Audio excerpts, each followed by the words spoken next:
बिस्मिल्लाहिर्रहमानिर्रहीम। अस्सलाम वालेकुम friends.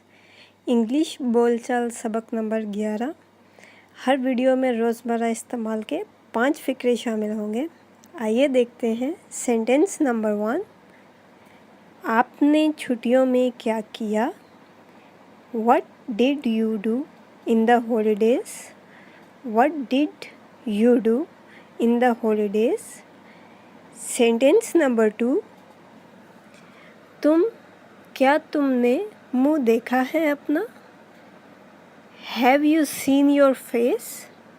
Have you seen your face?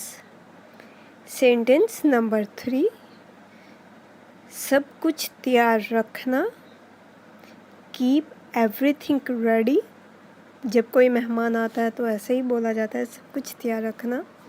Keep everything ready। Sentence number 4, दिल लगाकर काम करो। Work wholeheartedly. Work whole हार्डेडली।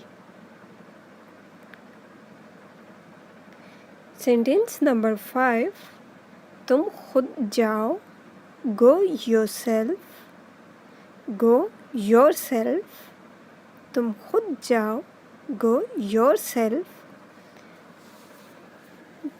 Thank you so much friends for visit our channel. Please friends subscribe our channel Sabeka.